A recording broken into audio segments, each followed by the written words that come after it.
And we're live. I'm super excited that you guys joined me today. And I've already have Pam here has jumped up on stage with me. And we are covering today some of the most exciting stuff that you ever wanted to know about cluttering. I made that word up, cluttering, decluttering, and hoarding.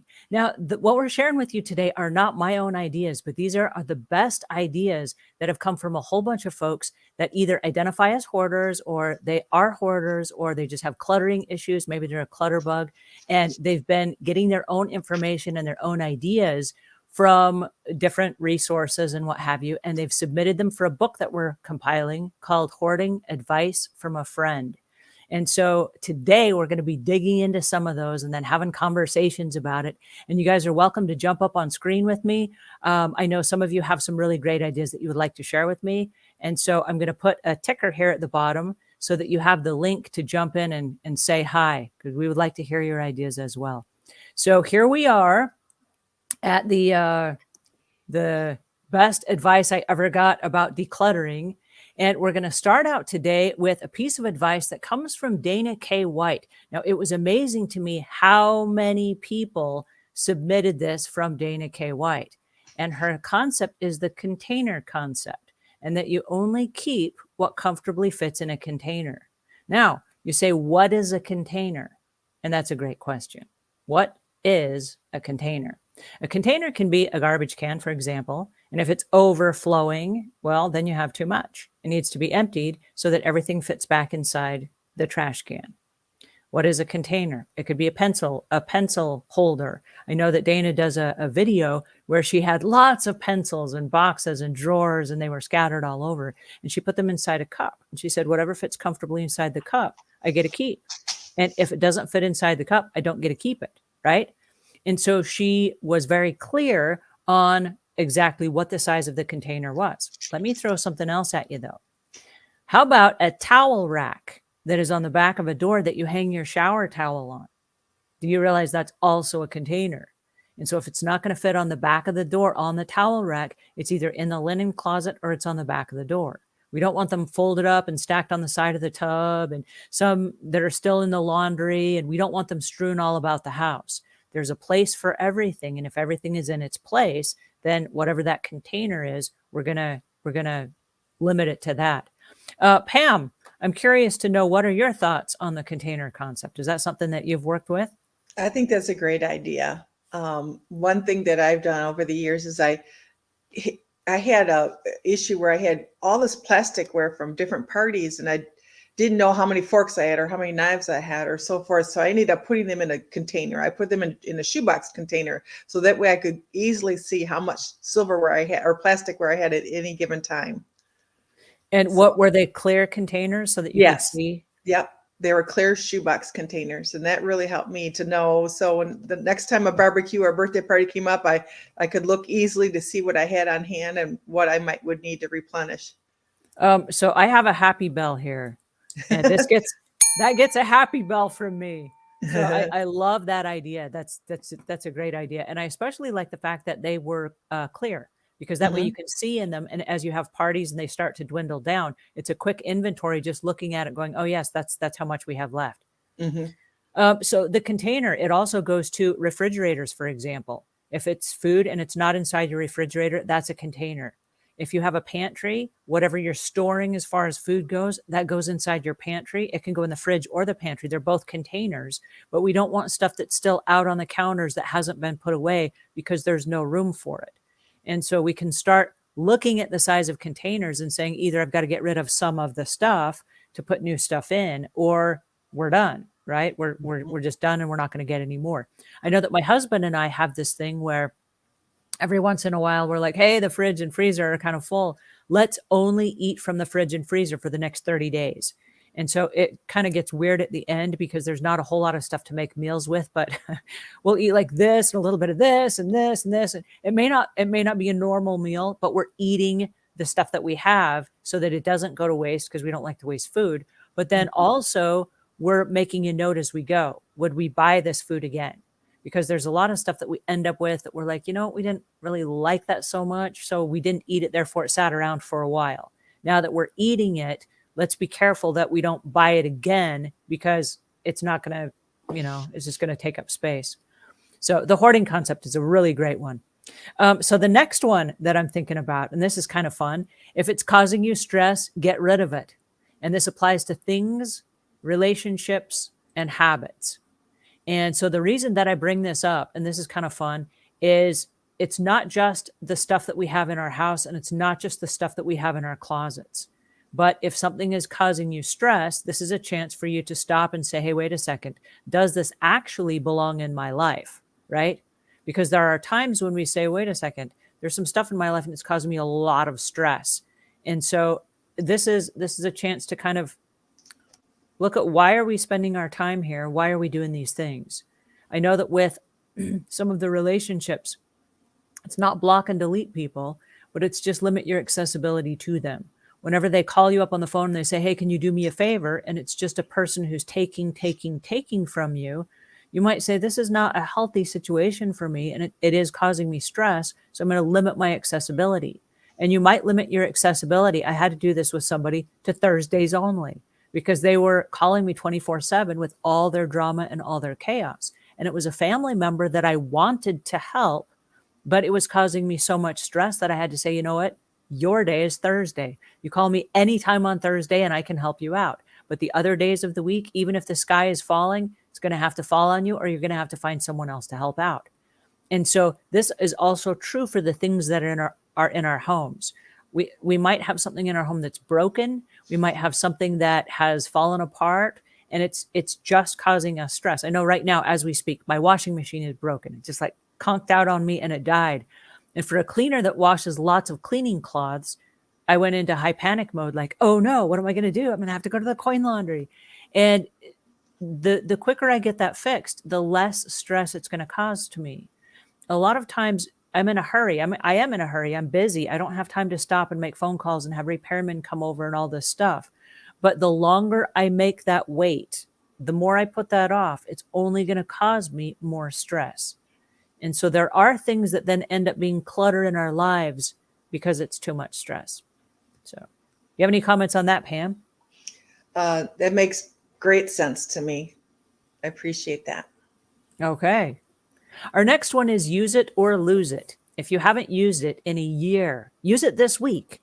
Use it this week or donate it. And I would really like to encourage you, if you have a chance, to use it. We started this on the Clutter Corner here, I don't know, about 6 months ago. And as I started going through a lot of my own personal things, I started looking at the things that I had that I wasn't using. And one of them was this really nice party platter. And I said, well, we just haven't hosted any parties since COVID, so I guess I'll get rid of it. And then I said, man, I don't want to get rid of it. I really like it. I guess I'll have a party. So we had employees, and one of them had a birthday. And I said, all of y'all come over. We'll have a birthday party at my house. And I used all my party platters that I really didn't want to get rid of. And I also had one of these little cake. It was like a cookie decorating little thing that you put all the dough in, and then you squeeze the thing out. And the little cookies come out in fancy shapes. And I didn't use it for that, but I used it as like a topping thing where I put all the topping inside, and then I squeezed it in little decorative patterns. And I was just going to get rid of that as well. But instead I used it, and then I was so happy that I used it. I was like, oh, this is so awesome that I was able to use some of the stuff. At Thanksgiving, my sister, I think I've shared this with you guys before, but my sister had crocheted me this really elaborate lace tablecloth as a wedding gift when we got married 20 years ago, and I'd never used it. And I was going to get rid of it, but she spent so many hours, like hundreds of hours making it, that I thought it would be wrong to, just give it away. So I kind of hung on to it, and I have space for it. I just have never used it because we don't have a table that size. And so at Thanksgiving, when my family came to town, we put these 2 great big 8-foot tables together. We put this great big gold tablecloth on top of it, and we laid this lace tablecloth over the top of it. And when my sister came, she was like, oh my goodness, this is so amazing. You've had this after all these years, and look how well you've taken care of it. It doesn't have any stains or anything on it. And I was like, but I used it. I used it instead of just getting rid of it. And I used it instead of it just sitting in the closet or, the wrap. I had it in a Ziploc bag, but I had stored it for so many years. And so now I'm really happy that at least I was able to use it, and I was able to honor her at a time when she came to my house to celebrate with us. And now it was like, hey, I hung on to this for all these years for this one meal. But I gifted it to her daughter, who's now a grown adult. And I said, your mom gave this to me, and as meaningful as it was, I want you to have this to represent all the hours that she put in and whatever. So I was able to still give it away after I used it, but then give it to her as a way of honoring her mother and then still keeping it inside their family. Right? It's a great idea. So the use it or lose it. Is there anything, Pam, that you have not, that you have?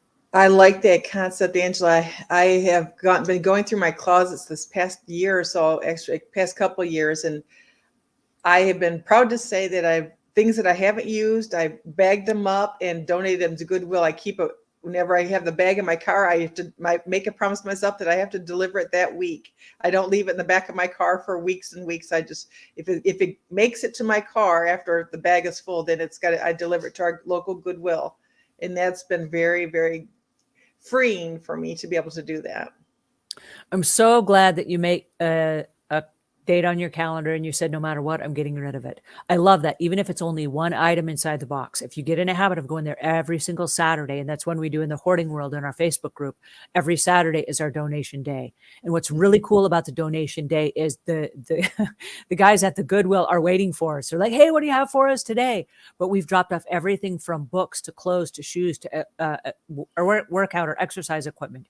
And it's not just us, but it's everybody that we're working with throughout the week. And the really cool thing is, if at the end of the day, if we are working with someone, and this is what a lot of professional organizers do as well, they will get it off the property just because it's easy. If it's sitting there waiting to be donated and people don't have the discipline to go, it's easy to kind of like get back in the box and go out, let's use it one more time. And along with the use it or lose it, if you've already made the commitment to get rid of it, go ahead and get rid of it if you haven't used it in a long time. So I love that concept. Hi, Jilly Bean. Hi, AJ. Hi, A Rashi, Melanie. It's so good to see all of you guys. Jilly Bean says, I'm excited. Does this mean that the book is almost close to being done? Yes, the book is very, very, very close. We've still had a few that have come in that we've squeezed in after we've already sent it to the publisher, and it's in editing right now. So as soon as this is finished, then we're going to go ahead and we're going to release it. But I'm super excited because it's things that spark interest for like today's topic, which is really cool. So thank you very much for asking that question. So the next one that we have on our list for today is the special occasion that you have been waiting for. And so use the item that you've been saving instead of just hoarding it and not using it. Now, one of the interesting things about this, and we've helped several people who have had like china hutches that have silver in them, and it's silver that's been passed down from generation to generation to generation, and they're not using it because it was their great-great-grandmother's, and they're waiting for a special occasion to use the silver. And they're waiting for a special occasion to use the china. And so there are things in their lives that they've been saving because it does have sentimental value and because it was part of their family, but nobody's using it right now. And so the challenge, if you have extra clutter that's in your house, is today's the special day. And one of the concepts that I want to share with you, if you haven't already, if you're not familiar with it, is a red letter day. And the red letter day can be a day of celebration for anything. Your kid wins a soccer match, or your daughter plays at a piano recital. It's their special moment in time. And many families will have this as a celebration day for that event. So instead of just giving the person sugary treats and saying, hey, here you go. Here, I made you a special cake. They're saying this is a red letter day. Let's pull out all that fancy silver. Let's pull out the fancy dishes. Let's use the fancy tablecloth. Let's celebrate today as if it was really important. Many people have really expensive clothing that's inside their closet, and they're saving it for, I don't know, some kind of an event. Dress up. This is a red letter day, right? You're celebrating something, and it's not just a birthday. It can be an anniversary. It can be just a win. Let's say that your spouse had a great big sales day and they met all their quotas. This is a red letter day. Dress up in the nice clothes, make a nice dinner, use those dishes that you've been hanging on to that you haven't used. And here's the thing. We're saving it for what? For relatives that are going to come over that are more important than the people that love us the most, that live in the house with us, that are supportive of us and put up with us every day? No, No, don't save it for a special occasion. Let's make those special occasions inside our own homes, right? So that we have the chance of making memories as we live our lives. I know lots of people that I work with that are, well, when I get my house cleaned up, then I'm going to invite people over. Okay, you can do that, but I would love it if you would invite them over right now. It doesn't matter what your house looks like right now. Most of the people that are going to come see you that know, like, and trust you, and they're your friends, they like you as a person. It's not, they don't, they're not coming because of your house. They like you because they like you. And so even if your house is a little bit decluttered and it's all haphazard or what have you, they still love and support you, right? So many people will jump in and say, what can I do to help? And they're not there to help. They're just there to see you. Just say, just don't come over and help me. Don't come over and change anything. I'm not ready to make any changes in my life yet, but I would love to have you over for a dinner, and I would love to just celebrate you, right? So this is an awesome opportunity to use the stuff that we have and make today a special occasion. What do you think about that, Pam?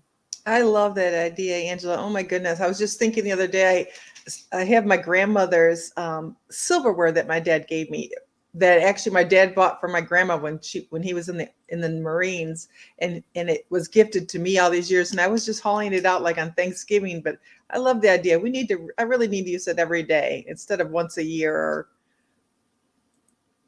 AJ says Irma Bombeck said at the end of her life that she wished she had used the good dishes, candles, and items every day and not saved them for special occasions. mm-hmm. And right from Irma. And what a fun character. But it's so true, because there are so many things that we are going to use one day that we never get around to it, and we never know when our time is up. Right. And it would be really sad if we saved a bunch of stuff. And this is the saddest part, and I see this a lot. We save the things that mean something to us. It's special to us. We don't use it. And then what happens is when we do die, our children inherit that. And because it was important to us, they hang on to it. And they do exactly what we trained them to do, which is don't use it, put it away in a cabinet, look at it, and just save it and never use it. And it will go generation to generation to generation, meaning something to every single one of those people, and they never use it. And therefore, it never gets used. It's just kind of like a weird little token, right? So if that's the case, take a picture of it and don't save the stuff, or go ahead and get out all that silver, get out the dishes, get out the fancy tablecloth. And if it gets stained, it gets stained. But hey, we enjoyed it and we used it and we celebrated with it and whatever, because none of us are taking it with us when we go, right? Ah. Patty G says, I can't face the emotional pain of getting rid of the sentimental pain. Hard to pull off the Band-Aid. That's true. That's true. There's a lot of sentiment in a lot of the stuff that we have. And by having these conversations, it's going to allow us to work through some of these issues. Okay. I'm not going to pretend like this is easy. And I'm not here to tell you that, oh, hey, here's just do this, this, this, and this, and then you're good to go. It's not, this is a lifetime journey. Okay. As soon as you declutter your house, stuff's going to come back into it. But what we're trying to do right now is we're trying to have a different conversation, and we're trying to make rules about the stuff that we have back into our life. If you have fancy stuff come into your life, and I want you to have really nice stuff. I don't want it to go inside a cupboard or a closet that's never used. I want you to say, you know what, this was really cool. This was a big part of my life. This made me feel awesome when I put it on or when I had it in my house. And then I want you to use it, and I want you to celebrate it. Be proud of the stuff that you have, right? All right, on to the next one. Beware of free-itis. Free-itis, just because it's free doesn't mean it's good for you. This is a really hard one, because lots of us like stuff that's free. I helped a woman declutter her home, and she loved going to the nextdoor.com and the Buy Nothing Marketplace, and she would collect all of the free stuff that people were offering. And she didn't really have a use for it, but it was free, right? So I can use that for something.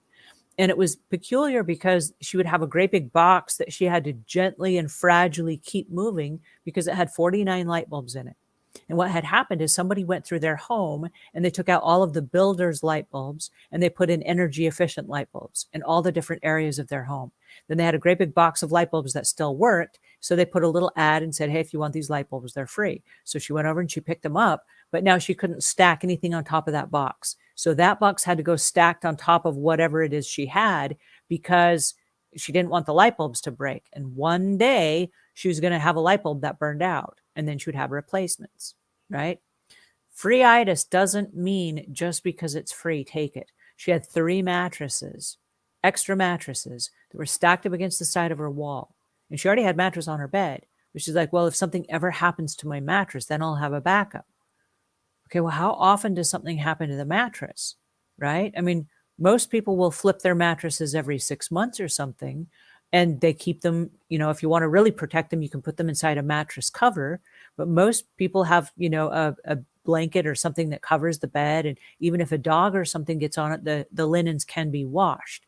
So what's going to happen to the mattress is that we need 3 spares in the same room, because they were all pretty wide, and it starts taking up space. And so her whole house had all these extra versions of everything. And it wasn't like she needed it because she had lots of kids, or because she had elder parents, or anyone was moving in with her. She lived alone. She just had a lot of extra stuff. And this wasn't a senior or somebody that had, mobility issues or anything. This was just a young woman that had a lot of stuff.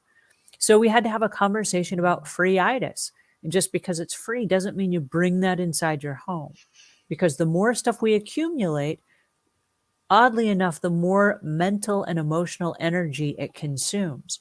So you walk into a room, and instead of like, wow, I've got all this space, and it just gives me room to breathe and live, suddenly you feel like you're kind of claustrophobic, and you're kind of sandwiched in there with all the stuff that you have, right?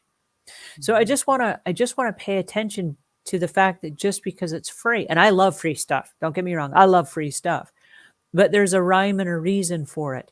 I'm in a unique situation because we have a YouTube channel, and people want me to share the stuff that I come across on YouTube. And so lots of people send me stuff for free.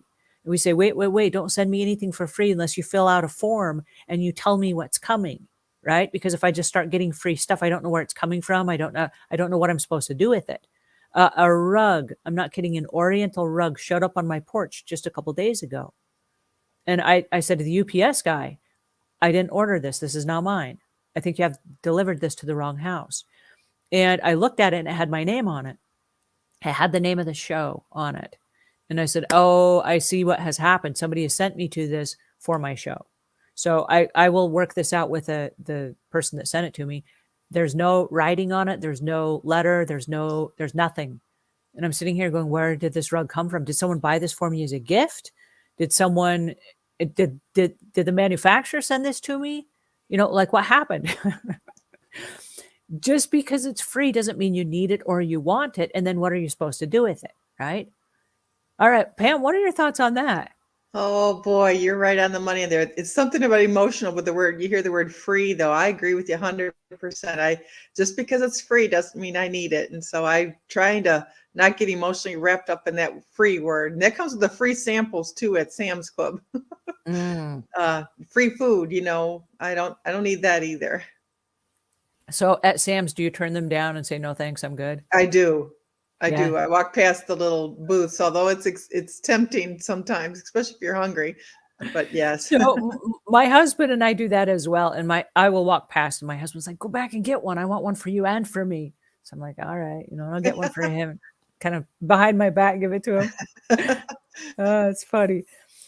Jules says, I love the concept. My mom had a house fire a couple of years ago. We lost almost everything. The silver lining was an instant declutter. Of course, that included all the photos and the family heirlooms. Oh, the house has been completely rebuilt, and it was so nice to move into. Unfortunately, she's already absconded into clutter. That's why I'm watching. And it's an interesting concept, Jules, and I'm glad you brought that up, because without the conversation and without the new rules that we have, which creates the new norm for us, what happens is people do, they refill that empty space because that's their norm.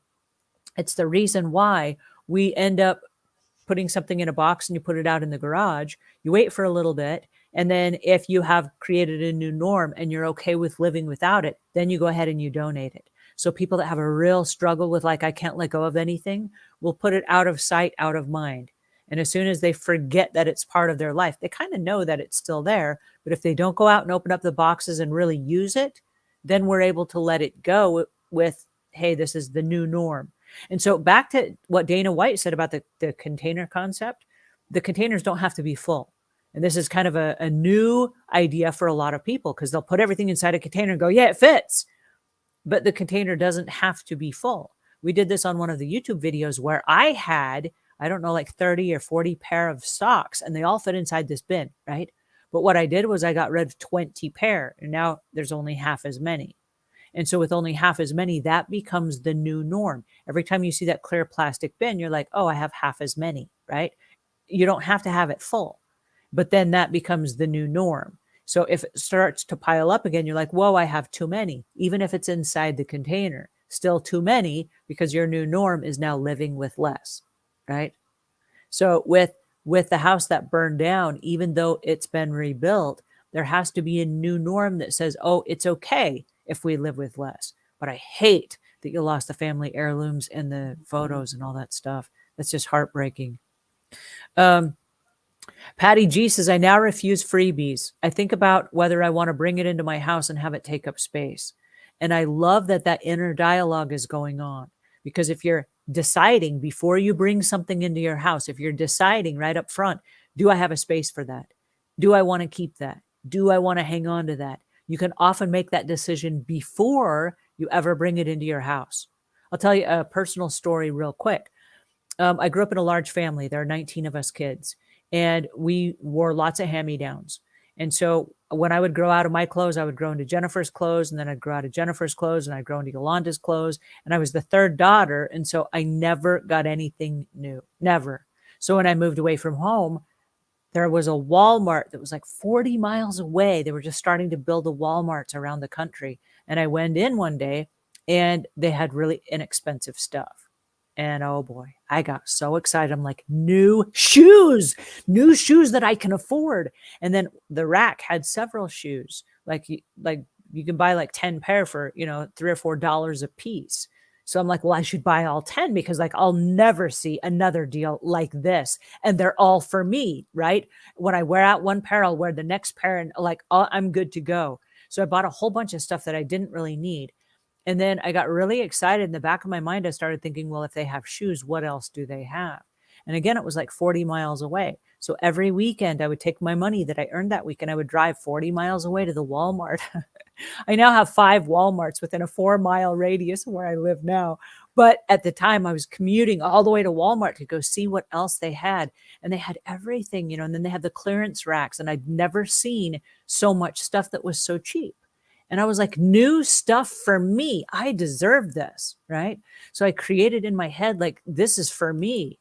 And I started buying not just one, but multiple versions of the same thing. And I'd buy them in different colors. And I was like, yes, look at me now, right? My own stuff. Well, it got out of hand very quickly. And it wasn't until I started trying to like manage all this stuff. Like, where do you put like 10 pair of shoes if you don't have racks for 10 pair of shoes? What are you going to do? 10 shoe boxes or like what? Like, how does this all work? It got really out of control really quickly. And what I had to do is walk myself through the scenario that Walmart is like a storage unit. But here's the cool part. It's like a storage unit that's fully stocked and it has shelves and it's fully organized. Somebody somewhere has paid for housing of it all. They paid for insurance. They paid for delivery. They paid for employees that manage it and take care of it and all that stuff. I can go into that storage unit. I pretend like I own Walmart, right? This is my storage unit. I can go in whenever I want and I can look at all the stuff that I want and I can enjoy it all right there. And I only pay for what I take out at that time, right? But the rest of it is just sitting there nicely. It's sitting there on the clearance racks. It's sitting there waiting for me. I can go in at any time. I can pick up whatever I need. I can bring it home, but I don't need to buy all 10 pair. They're going to go back on sale again, or there's going to be a better version. I don't need all of those. I can leave them right there in my Walmart storage unit. And when I need it, I pay the fee on it at that time. That's only when I buy it and take it out of the store. Right. And it changed my whole mind of thinking like, oh, I don't have to buy 10 pair. The Walmart's still going to be here. It's not going anywhere. And I stopped buying stuff. Like totally, I stopped buying stuff. And every time I walk into Walmart, like my husband will say, "Did you find anything?" I'm like, "No, I didn't find anything that I needed." Have you ever walked into a Walmart and walked out empty-handed? And I've done it numerous times. I'm just like, yeah, everything I need is there. And if I run out of something, it's still there. I still know where it is. And like I said, there are now 5 Walmarts in a 4-mile radius. So it's not like I'm running out. Like in a worst case, worst pinch scenario, I could get in my car, I could go to the Walmart and I could buy something and bring it home. And right now, I ran out of 5 things that I could buy at Walmart right now. I ran out of 5 things. And I'm getting really close. Like I'm getting to the very bottom of whatever it is. And what I did is I just took pictures of it. I didn't actually buy it because I know I have a membership to Walmart online. So I could buy it online, but I didn't. I'm saving it. And when I make one trip, I'll go in and I'll just buy all the stuff that's on my shopping list. This is exactly what I need. I don't need it today. I need it when I run out. I'm getting close. I don't have to buy it today. I don't have to make a special trip to the store. But when I'm out and about, if I pass a Walmart, I can swing in and there are 5 things that I'll pick up. So they're not impulse things. These are not things like, oh, I think I'll just go look around and see what there is, right? It's very specific. Wow, I just got off on a huge tangent. That was weird. All right. Patty G says, good point about taking advantage of good prices and markdowns. I struggle with it, but it's a great deal. Yes. And A Rashi says, yes, it's easier to decide up front and not bring something into my house. Once it's mine, it's harder to let go. That's true. And that's where I came in contact with the Walmart concept. If it's mine and I have it at my house, I felt obligated to keep it and not let go of it.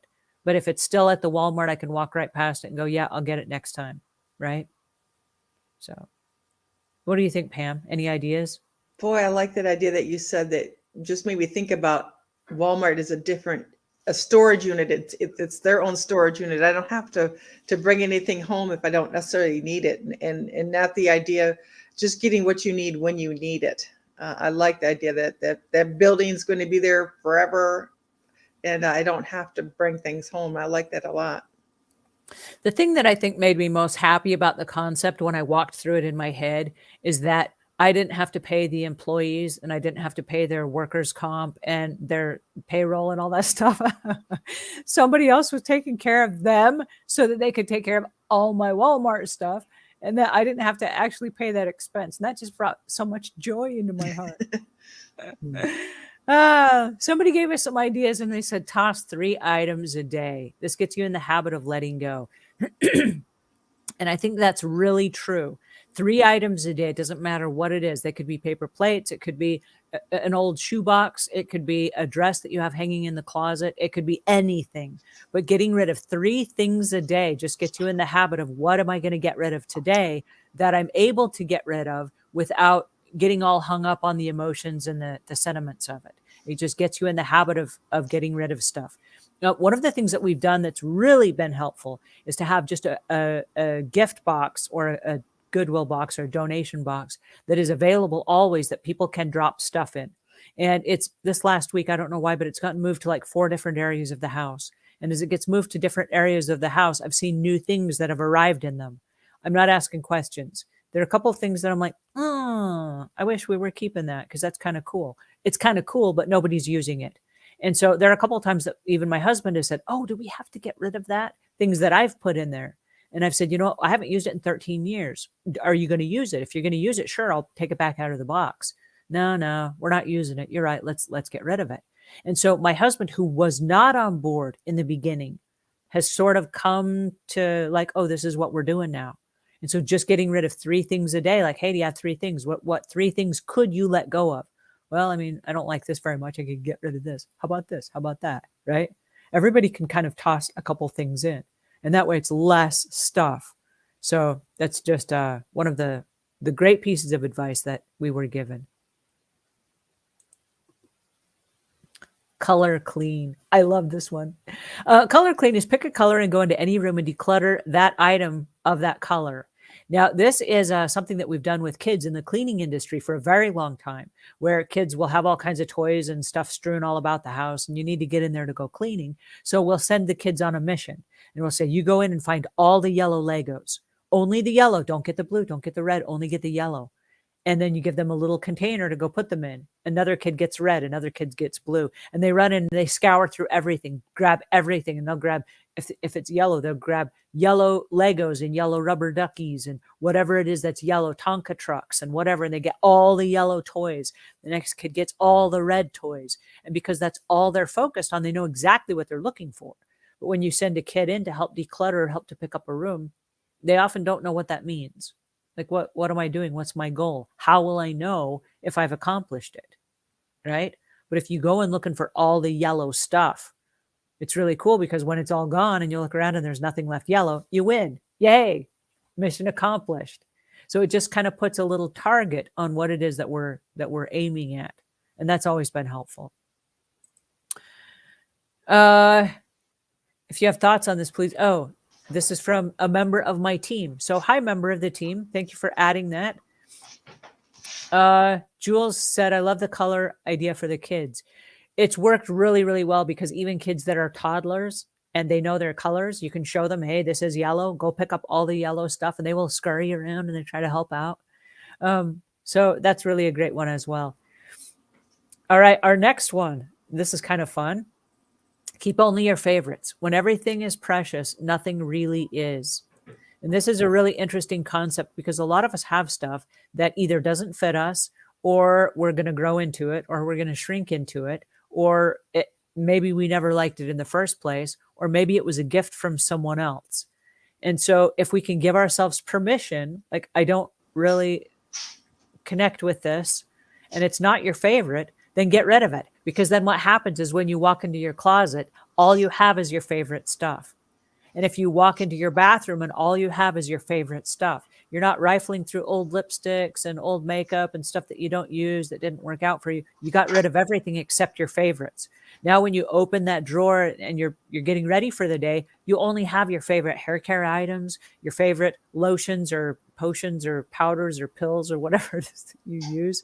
You have your favorite of everything. So everything that you touch in your home is just like, yes, this is mine. And it makes you feel fantastic, because these are the things that bring you joy, right? So if there are things that are bringing you joy that you're not using, and this is where we trip up on this a little bit, you can also save favorites of things that you don't use. They have to go hand in hand. Use it or lose it. Even if it's your favorite item and you're not using it, you still have to lose it, right? So I want you to start using it. I don't want you to get rid of stuff that you love. I want you to use it. I really do. If you walk away from one thing from today's time, I want you to use and enjoy the stuff that you have. I have a friend, her husband bought a Mercedes, and it's a really, really nice car, but he never drives it. He's saving it for special occasions. And when the family rides in it, they got to like buff their fingerprints off the door and stuff. And it sits hidden in his garage. And it's like this beautiful masterpiece. For what? The garage door's closed. Nobody sees it. When you guys go out and you go driving, you're going to get out and buff your fingerprints off the door, and you're only going to drive it on special occasions. And now, oddly enough, the car is several years old. It's like 8 or 10 years old. So while it was once a very beautiful, special car, I mean, the value has diminished quite a bit just because it's older. And so why not just really enjoy it and drive it and take your family like they're going on a limo ride, you know? Make the moments that we have count.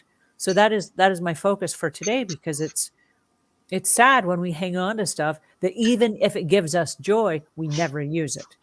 So keep the stuff that's your favorite, but then also use it. All right. So the next one, plan to move even if you're not. Get rid of everything you would not take to a new home. This is a really great idea. Pam, what are your thoughts on this one? I love this idea, Angela, because I started doing this a couple years ago. My goal was that if my husband ever could moved out of our house, that I'd be able to pack it up in a week's time. So I tried to get every room down to where I could pack it, one day, 7 days for 7 rooms, so I could be able to pack up in a week. I think it's a great idea. Well, I love it as well. My husband keeps threatening that we're going to move, and I say threatening because we have a really large yard. It's like almost an acre, and I was doing all the landscaping on it until the pandemic. And then because of the cleaning industry, which I've been in for many years, the entire world kind of went berserk about cleaning during the pandemic. Everybody was like cleaning, sanitizing, disinfecting, and my business skyrocketed. And I told him I can't do the landscaping anymore. So he's been doing all the landscaping. He's like, man, this is really hard work. I'm like, oh, I know. And so he's like, we need to move and get a smaller yard. I said, I know. It's not the house, it's the yard he's not so fond of. But the question is this, and this is the game that we're playing at my house right now. If we were going to move, would we move into a house that's equal to the one that we have, or would we downsize? And it doesn't make sense in my head to get a house that's the same or bigger, because as I get older, am I going to run up and down stairs, which I do every day now, running up and down the stairs? Do I want like a ranch style house that's just flat?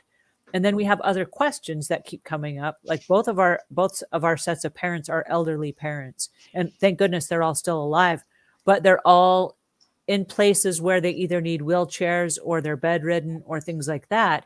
If they were to stay with us, is this the house that, if we were going to move into a new house, is that house going to accommodate all the stuff we have right now? And the answer is no, not at all. And so if I was going to move, would I take all this stuff? And the room that I'm in right now, I'm working from my house. The room that I'm in right now is my recording studio. And it was my weight room. And I had a bunch of weight equipment. And I said to myself, if I was moving to a smaller house, there are little gyms, like little community centers in most of the neighborhoods and the developments that we've seen. And so I would just use their gym. I don't need all this weight equipment for myself. And then not only that, but I belong to a gym. So, I mean, like if I'm really hurting, I can just get in my car and drive to the gym and I can work out there. But then I was looking at my lifestyle habits, and most of the workouts I do right now, I just put on a pair of jogging shoes and I leave and I go jogging. I also have a bicycle. I jump on the bicycle and I'm still working out, even though there's no gym and I'm not using my weight room. So do I need all this stuff? A part of me is like, yes, I do. And a part of me is like, no, get rid of it. So if you were going to move, what are the scenarios that would make you move? And if you had elder parents, and one of those bedrooms that you're using right now as a music room would be for an elder parent, do you still need the piano? Do you still need the keyboard? Do you still need all the musical instruments do you need all that stuff? And if the answer is no, then let's get rid of it. Right. So I love that one for that reason. It's a really good one. Jules says, I tell people, pretend you have a house fire. What would you save? And that's really sad, because I think it's Jules that said they had a house fire. No, I don't want anybody's stuff to get burned down, but that's a great way to look at it. If something burned, what would you grab and what would you take with you? And then what would you replace if you had to replace it? All right, so the next one, don't take apart more than you can put away in 15 minutes. Nobody's schedule allows for big piles. Yes, this is true. I can tell you this by having worked with hundreds of families over the last 3 decades. Being inside their home, many people want to declutter. And as they go to declutter and they unravel everything, something always happens. Something always happens. They get a call, they get an emergency, they have to pick up kids from school or take somebody somewhere, and I'll do the pile when I get back. They don't. What happens is the pile leaves for a couple of hours, the person comes back and now they're tired. They're in a different mind frame. I got to fix dinner. I got to do this. I got to do that. By the time they get back to the pile, they're too tired. They just want to watch TV for a couple hours. I'll do it tomorrow. Doesn't get done tomorrow either. Tomorrow's a super busy day. The pile is still out. Now, instead of stuff kind of hung up, it's just a pile. And then as they go to do stuff throughout the day, it gets kicked, it gets tripped on. The dogs pull stuff out of it. Somebody grabs something out of it because something wasn't out of the wash. Suddenly, the pile that was organized is now strewn all over the room. And this happens again and again and again and again. Nobody has time for piles. There's nobody that I've ever met that's like, you know what? I have pile time today from 2 to 4. It just never happens. So going inside little tiny snippets and just grabbing either a color of something or an item of something. We do this a lot with people who have super cluttered houses. We send them in for one item only. Go in and get all the dishes and bring the dishes out. Go in and get all the paper cups, get all the paper cups and bring them out. Only one item. Go get all the bath towels. And then they start looking through stuff and they grab all the bath towels. They accomplished, mission accomplished. They know exactly what they're trying to do. You say, go in and clean this up. They don't even know where to start, right? Go get all the bath towels. That's super easy. And then you can make a decision. Let's put them in the washing machine. Let's hang them up. Let's put them inside our containers, which is either hanging on the back of the door or inside the linen closet, and we're good to go, right? That's a simple directive that makes very easy sense for most people. And you can get even teenagers to help out with stuff like this, right? So it's an easy way to do that. All right, but don't take apart anything that you can't put away in 15 minutes. I like that one a lot. The next one, put your items in a box for 30 days. If you don't miss them, don't look in the box, just donate it. Ah, I love this one. This is one of my favorite ones, and we mentioned it earlier. We've used this so many times over the years because people that are not ready to get rid of stuff can get rid of it knowing that, hey, it's in my garage if I need it. And I say, put it in the garage, put it out of sight, out of mind. Sometimes we'll take it and put it in another closet in the house that's not used very often, just to say, hey, listen, if you need it, it's still here. And then at the end of the 30 days, we don't open the box. They've already made a commitment that they know what's in there, and we call it blind toss. This is where you know what's in there, you know it's yours, you didn't take anything from anyone else in the family, nobody's going to get mad at you if you get rid of it. And as a professional organizer, lots of times they're working with you on a rotating pattern. So they'll come back 2 weeks later and they'll say, hey, have you used anything in the box? And you say, no. Are you ready to get rid of it right now? Or did you want to wait the full 30 days? And lots of people, even before the 30 days, are like, I'm ready to toss it. Yes, that's awesome. We tossed it prematurely, right? We didn't wait the full 30 days. So that's great. Patty says, Jelly Bean, I completely understand. I had to do with my elderly mother when I moved her from a big family home to a one-bedroom assisted living apartment. It was so painful, but had to be done. And Patty said, does Angela have a spy cam in my house? She's describing me. No, I don't have a spy cam, but the reality is we've helped a lot of people over the years. There are a lot of similar stories. And so when people started sending in their stories and their best advice, this is really good stuff because it's stuff that we're all relating to. It's stuff that we're all working through at the same time. Like nobody's alone, like, oh, I'm the only cluttered person on the planet. I'm not. I work with lots of other people who are as well. And so it's important that we have these conversations because here's the problem that I run into. And I'm glad you brought that up, Patty. The problem we have is there are a lot of stigmas against people that have clutter. They're like, this person has clutter. Yeah, and it doesn't make them a bad person. It means that they're busy and they have other priorities in life. That's all it means. Well, they have stuff. Yeah, everybody has stuff. The storage industry, the storage unit industry is a $31 billion a year annual industry. 31 billion, that's with the B. It's a huge industry. Why? Because people have stuff. People do have stuff. Yeah, it's true. That doesn't make anybody bad. It doesn't mean anything other than we need to deal with it. And for so long, people have been like ashamed, like, oh, I don't want to invite people over because then they'll see that I have stuff. I promise you that the people that you want to invite over, they have stuff too. There are some of the most immaculate people. Their yards are just perfect, picture perfect. And you go inside their homes and their homes don't look anything at all like they do on the outside. On the outside, there's this really fancy front of, oh, this is how we live.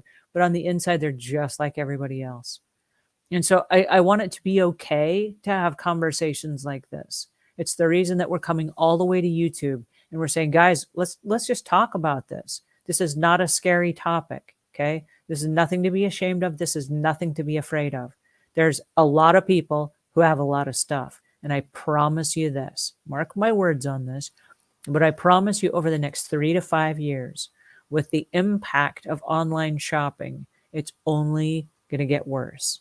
Okay. People are buying everything they need and they're not even getting out of their homes. They're not even going to the stores. They're not even going shopping. They're sitting at a computer and then suddenly stuff just arrives and it's just coming faster and faster and faster. And we have to stop and think like, whoa, I have an online storage unit that I can go to whenever I need something and they'll deliver it the next day. Right.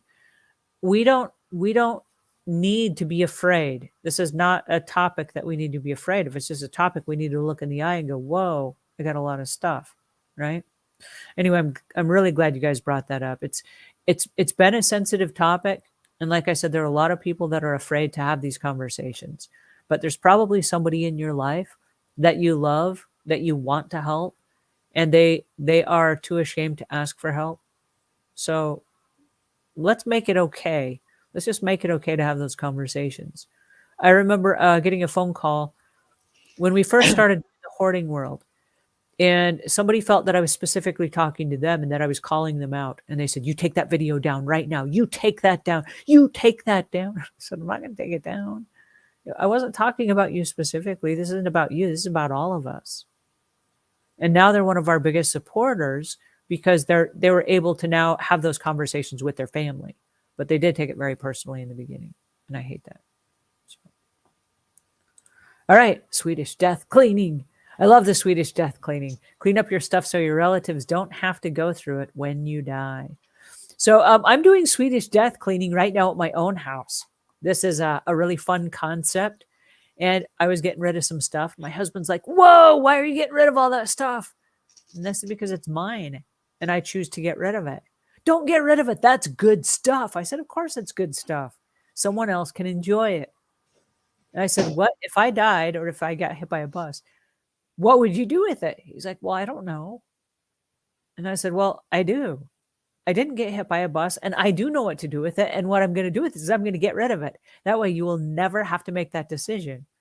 He's like, "Oh, okay."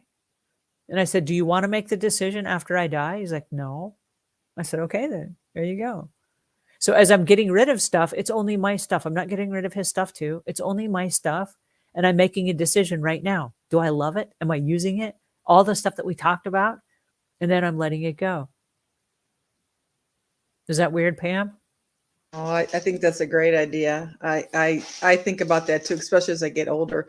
I think about what I don't want to leave behind for my kids to have to get rid of, and we think about that for my in-laws too. My mother-in-law tends to collect and hasn't got rid of anything, I don't think, since 1930. So we try to encourage her to maybe just think about taking one or two things a week, and but I don't think that'll happen. Us kids will probably have to do that. But I think with that being said, I'm trying to be proactive so my kids don't have a bunch of stuff to have to decide what to do with after I'm gone. Well, there are certain things that are specific to me. Like before I got into house cleaning, I was going to grow up and I was going to be a seamstress and I was going to design clothing and what have you. And I sewed all the way through high school. I made all my own designer clothes, and that was going to be what I did when I grew up. And I have a really nice serger and a really nice sewing machine and lots of fabric and, thread and bobbins and all the stuff that goes along with it. But what I decided after a period of time, my eyesight is not what it used to be. And I spend so much more time on the computer than I probably should. And I think that's contributed to it. And I now wear the reader glasses. But I decided that my vision for sewing little tiny itty bitty stitches isn't what it used to be. And it's not as pleasurable to me as it once was. And so for me, getting rid of fabric and sewing machines and stuff, yeah, a little part of me died. I was like, "Oh man, what if I ever have to sew stuff again?" But the reality is, it's not a pleasant experience like it once was. And so I can take something to a tailor and have them custom fit it to me if need be. And it actually is less money than the time that I would take and spend to try to do it myself and then rip it out because the stitches weren't right or whatever, because I can't see right. So I had to give myself permission that, and this was kind of we talk about the emotions that are tagged to something. Um, I'm sad that this is a moment in my life where I'm making this decision because I'm giving away that dream that one day I will become a designer. Well, it's not going to happen. That's not how I would spend my free time right now if left alone to my devices. All the free time in the world, I'm not going to sit down and start sewing. So I give myself permission, as much as I love to do it, I give myself permission to move on. I give myself permission to let go of my sewing machines and my sergers and all the fabric and all the stuff because it no longer represents who I am or the habits or the hobbies that I have. I've moved on to other stuff. So Mhm. am I sad? Yeah, I'm heartbroken. But am I okay to do it? Yeah, I am. But because I had the conversation. Mhm. And it's easy to hang on to stuff because we never had the conversation. But if you walk through it logically, you're like, well, yeah, I guess I'm done with that part of my life, Mhm. you know.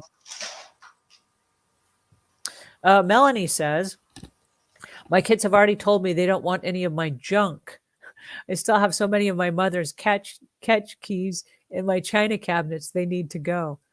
Yeah, that's a tough one. That's a tough one when you have stuff that meant something to your mother and you're hanging on to it because of the sentimental reasons. But yeah, if the kids don't want it. And one of the things that's really interesting is the China hutches themselves. There's an entire generation right now. They're moving to like these tiny houses. They don't want the China hutches and all the China and all the silver and all the stuff. So we're asking all the 20, 30 somethings as your mother moves on and she moves to a smaller, downsized house, do you want this lovely china hutch that she's hung on to for years? And they're like, no, not at all. And so we've been hanging on to stuff for dear life because our kids or our grandkids want it, and they don't. In most cases, they don't. So we're sending them to antique dealers and letting them letting them deal with it. So all right, we are closing in on our time here today, and I've got some fun ideas still for you. I want to get through as many of these as I can. Regifting items as you receive them. This is the 3 G's. It is grant, gratitude, and give away. And how that works is whenever you receive a gift, and this happened to me this year at Christmas time, somebody gave me a sweater that, as much as I love the sweater, it just didn't fit. Okay, it didn't fit. It was the wrong size and it was not a good color for my skin tone. So as I received it, I was grateful that I received it, but I go through the 3 G's. The 3 G's are I'm going to grant it to someone else in my head. So it was much too small for me. And I know somebody that's tiny and petite that would love this sweater. And I thought, oh, they're actually perfect for this. And this would be perfect for their skin tone. Okay. I just love this. I think this would be the perfect thing for them. This is the style that they wear and the colors that they wear. So I granted it in my head to them. Then the second thing is gratitude. So I send a thank you note to the person that gave it to me and said, thank you so much for the lovely gift. It was a lovely thought. I really appreciate you thinking of me. Right. And then the give it away is where you actually put it in the box and you give it away. So I regifted it immediately. There's no sense hanging on to it if you're not going to use it ever. And there's no sense opening it, whatever it is, out of the box and unraveling it and getting rid of the warranty and manual and instructions and all that stuff. If you get something and you love it, but it's not ever going to fit into your style, give it away right away. Just get rid of it. And so I've been doing this a lot. And I have I have taken advantage. I think somebody on this show actually introduced me to the buy nothing marketplace, where you take a picture of the item and nobody buys anything, you just give it away for free. And so then I'll take a picture of it and say, hey, I just received this as a gift. It's gift worthy, meaning it's still in the box, like a nice packaged box. I don't have a receipt. I can't return it. I didn't buy it. It's just here. Does somebody want this? Weird odds and ends things. And people are like, yeah, I want that. Great. It's yours. And so you can put it out on your front porch. You can put it out by your mailbox and they'll swing by and pick it up. You never have to meet the people. You don't have to have a conversation. They don't take up your time. None of that. You just leave it out there. You took a picture of it. Boom, it's gone. And so I love doing that. Just re-gift it immediately so that there's no, let me hang on to it for a while and I'll figure it out. Just get rid of it immediately. So that's a note on that. Patty G says, Jilly Bean, I just came across the quote. It's a good reminder to let go of the life I dreamed of and enjoy the life I have. That's a really great quote. Thank you so much for sharing that. And I feel like I jumped in on your conversation here, but I'm super glad that you shared that in our notes. You guys, this is so much fun. So the next one that I have is look at your space with new eyes and pretend you're a neighbor seeing your home for the first time. This is kind of a tough one because if you were helping someone out and you were seeing the home for the first time, you would look at it differently than you do it being on your own, right? You would look at it differently. And I want us, as we walk through our homes, kind of look at it differently and say, what could I do with this if I was helping my friend? So that is a really good piece of advice. We are out of time today, and I want to let you guys know that although we have some of these that we haven't had a chance to, whoa, I didn't make it through a whole lot of these. You can get a free copy of all the slides that I have here at hoardingworld.com/best advice. And this is the advice that I have that has been shared to us from the Hoarding World book. And as that book comes out, everybody that's participated will get a free copy of that. But if you just want a copy of these slides, you can pick those up at hoardingworld.com/best advice. I am super glad that you guys joined me today. We're going to be here again next week, same time, same place. And we have a different topic that we're going to cover next week.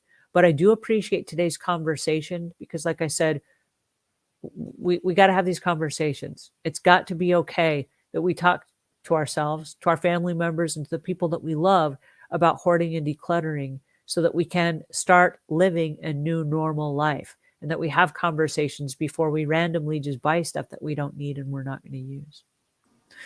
Pam, do you have any comments before we leave? I just want to thank you for offering this forum for us, and we always learn good tips every week. I appreciate you, Angela, more than you know. Thank you so much for everything. Thank you so much for joining me. And thank you to everybody that was in our comments and everybody that jumped in and all of the people that will watch the replay that are not joining us live today. We're super grateful for you as well. And we will see you guys next time.